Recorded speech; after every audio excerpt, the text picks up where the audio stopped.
Hello, hello. Good morning mga dipongan, mga diputa.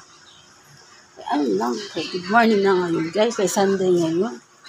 Pray to Papa Jesus, kay Sunday ngayon guys. Oo, kaya pray din naman kahit paano. Dipongan. Lalaklag mo na ang mga sulti ko eh. Dipongan. Yan. Sunday ngayon, kapag ano, ang gamot. Alam mo yung goodness. Nag-chika ako sa'yo, puta ka. Nag-chismis ako diyan, di pungal ka. Alam mo ba, nung nakilala ko, sabi ko, afam. Oo, afam. Afam siya, pero hindi siya maputi. Oo, okay. Medyo brownish. Brownish siya.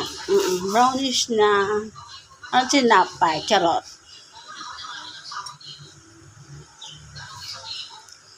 Yun.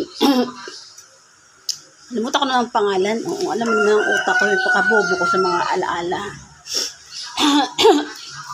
Yun nga, for the first time, nagpakita na sa buhay, nagpakita na sa ano ko. Oo, doon nagkita na kami doon sa video. Oo, nakita ko na siya. Kaya, pagkatagal-tagal ko na hindi nakita, yun first time. Mga katsimosa sa isisita batyon. Katsimosa. Pagtingin-tingin pa sa akin. Kichismis ako ng chismis. Kaya akala nakachika ako. Yun na nga. Wala akong bra. Takpan na ang bra. Kaya wala akong bra. Puta ka.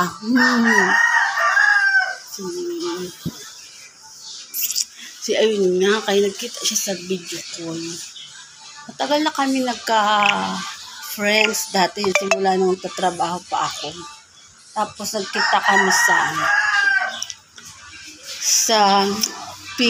Pinalab ata yun. Sa Pinalab. Nakita ko na siya. Nagka-chat na kami sa Pinalab. Tapos, ano siya sa akin at sa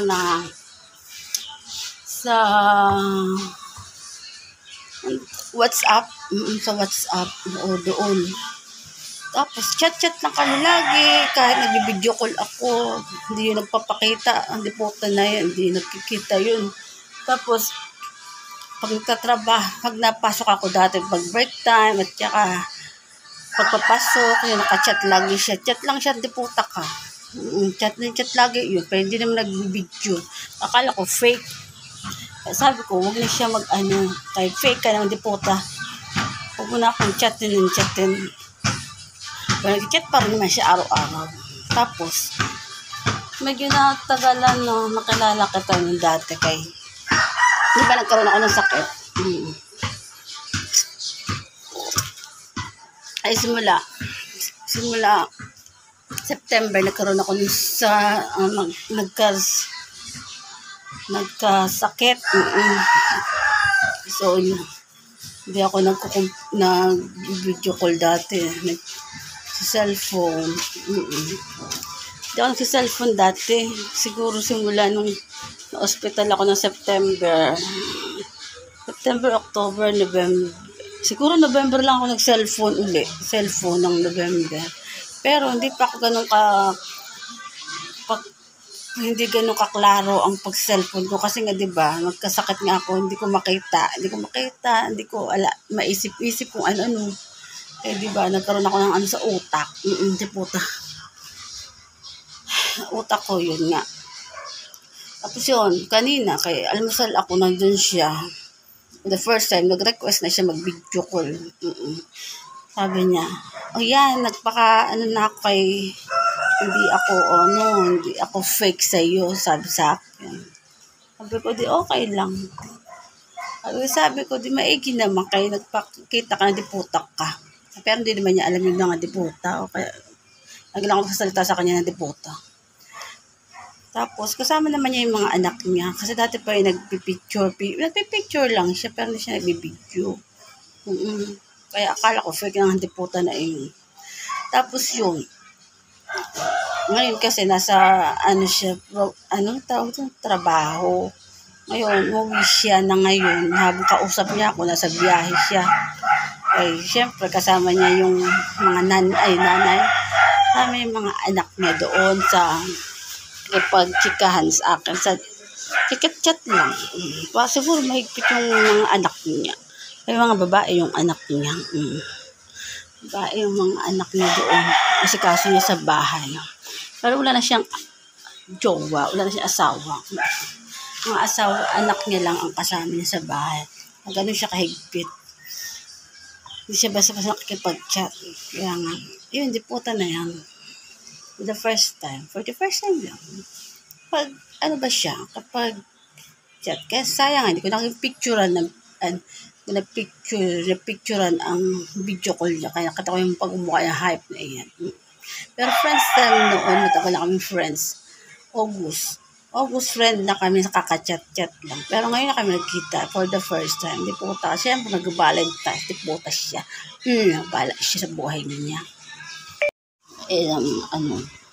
Ang sisi ko kung sa tabatchoy, lagi man din nakahiga dyan, di puta, kaya ang taba-taba niya.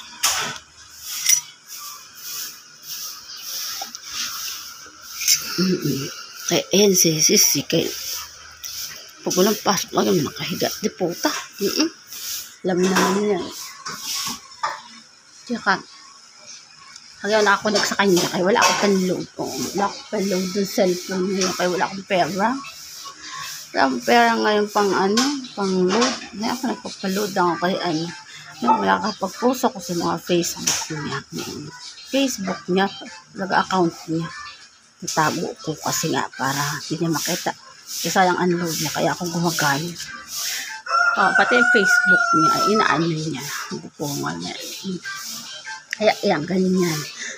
Sayang unload niya. Kaya wala akong load. Ako gumamit ang load niya. Kaya puro lang siya with, mga TikTok at saka YouTube. Doon siya nag-aano. The rest, hindi na siya nanonood sa mga Facebook. Kasi sa Facebook siya nag-aano. Kaya ginagamit ko talaga ang Facebook niya dito. Mahala siya. Hindi niya alam na kasali din sa Facebook ng followers. Followers siya. Pero ako gumamit ang account. Ganun na nga. Hindi natin po. Itago ko ako. Habang nag-video pa ako. Habang nagsisend ako ng mga picture, video, sa YouTube at saka sa Facebook. Ayan si Sisi. Magamit ko na yung kanyang load. Di puta. Sige na, good guys. Bye-bye.